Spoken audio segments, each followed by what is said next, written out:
This week we came dangerously close to hijinks. My name is Andrew, I love sci-fi, and today I'm going to review the latest episode of Strange New Worlds, Spock Amok.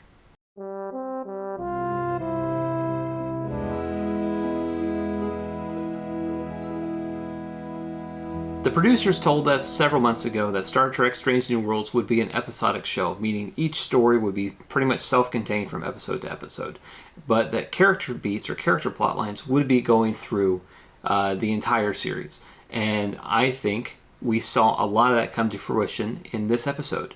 The main plot carryover was the Enterprise was docked at Starbase 1 for some much-needed repair after their battle with the Gorn. But for the crew of the Enterprise, there's no rest for the weary. Between trade negotiations and personal drama, there was quite a bit to unpack in this episode. We had a good old-fashioned body swap between Spock and T'Pring. We had Captain Pike stuck on the outside. We had Nurse Chapel and Helmsman Ortegas trying to wade romantic lives. And we even had M'Benga fly fishing. And let's not forget Una and La'an wandering the Enterprise and trying to find what is Enterprise bingo. A lot of people have praised Memento Mori for being one of Star Trek's best episodes in a very long time. It definitely stands out as a Strange New Worlds highlight, but I think it's fair to say each episode so far has stood out as a highlight because each episode is unique in its own right. But if I were to be so bold, I would say that today's episode, Spock Amok, was actually probably the best Strange New Worlds has offered us up so far. The very beginning with Spock's nightmares, Vulcan Spock fighting human Spock, with the good old-fashioned 60s Amok time Vulcan battle music going on in the background. I thought that was a great touch, a great love letter to its older fans, to the fans of the original series and the golden age of Star Trek. That really propelled Spock into some great drama as the episode went on, especially when the body swap happened and Spock was as T'Pring and T'Pring was as Spock, and they were both trying to figure out how each other worked. Because Spock, once again, Spock repeats a mistake that he made in the premiere, and that's prioritizing duty to Starfleet over duty to his spouse or his fiancée.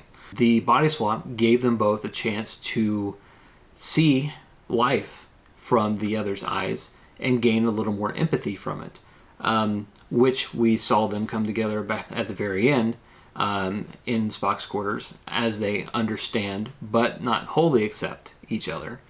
We saw Una and La'an just hold down the fort on the Enterprise. Number one, Una, where fun goes to die. Interesting nickname for someone who appears to be so strong. It seemed in other episodes that she had some bit of a lighthearted character hurt. So I thought that was maybe a little bit of an interesting choice to have her be portrayed so hard. But at the same time, the character number one, the character Una, has been through a lot. And we discovered Enterprise bingo. First mentioned in the second episode of the series. Now it comes into play here once again with fun little dares, initiations that ensigns or those on the lower decks have to go through. And then, of course, we had Pike with the Rongovians and the negotiations there. And that was an interesting touch because not a single bit of it seemed to go right. And then, of course, Chapel and Ortegas, as they're going through Starbase 1, really trying to enjoy their personal shore leave. I think Ortegas is Strange New World's secret weapon. Honestly, Ortegas feels like a real-life Beckett Mariner, and I think it's interesting to see how she interplays with the rest of the crew without going as far as Mariner would. But I think that she's able to provide quite a bit of color commentary on a lot of situations around. But let's take a step back and let's look at why this episode worked. Even though the crew was divided up, paired off, going down their own different roads, they all had a similar theme. If you look at Pike and the Rongovians, you look at Spock and T'Pring, you look at Chapel and Ortegas, you look at Una and La'an. In each one of these cases, empathy was the driving factor.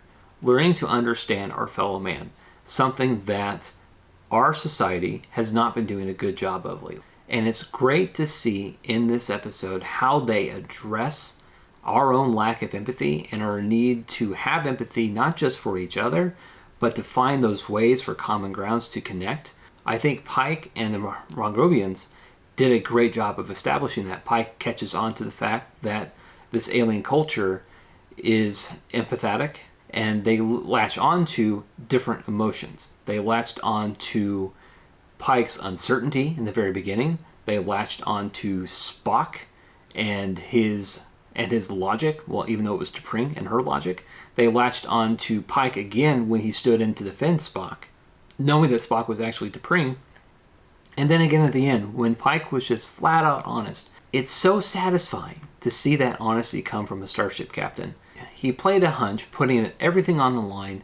Probably any other politician in today's society, had they heard Pike's concessions of, well, this is why it might not work for you, they probably could have taken that, any politician, any lawyer, could have taken that and spun and really taken advantage of Pike or the situation. But no, this alien culture latched on to that honesty, could relate to Pike, and that's what won them over to allying with the Federation. Spock and T'Pring were able to develop better understandings of each other because of the body swap and being in each other's shoes. Una and La'an were able to become more empathetic for these lower deck, for these ensigns, for these cadets. As they're just looking for a little bit of fun, they're still a bit immature. Both Una and La'an had it rough growing up, getting the Starfleet. They had to fight for everything. They never felt like they could just blow off the steam. So them signing the Scorch at the end of the episode was a perfect way to tap off that character arc. And I hope to see a lot more lightness from those characters as time goes on. Still expect them to be hardasses, but to see them be light-hearted and to be a little more empathetic and understanding would be absolutely wonderful. And then, of course, at the end of the episode, you can tell Ortega is really trying to make a play for Chapel, and Chapel is just focused on someone else. And this is one case where I kind of wonder if Chapel's relationship with Spock from the original series could be a little too much of a hindrance for the character. But at the same time, it is still, what is it, 2259? You still have 8 to 10 years before the original series happens, so a lot can still happen. But it's interesting to see this new side of Chapel.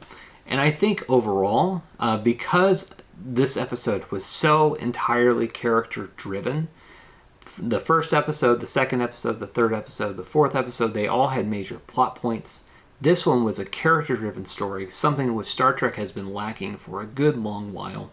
And it's great to see that Star Trek can still deliver excellent character-driven stories, much like Deep Space Nine and several Next Generation and Voyager and Enterprise episodes.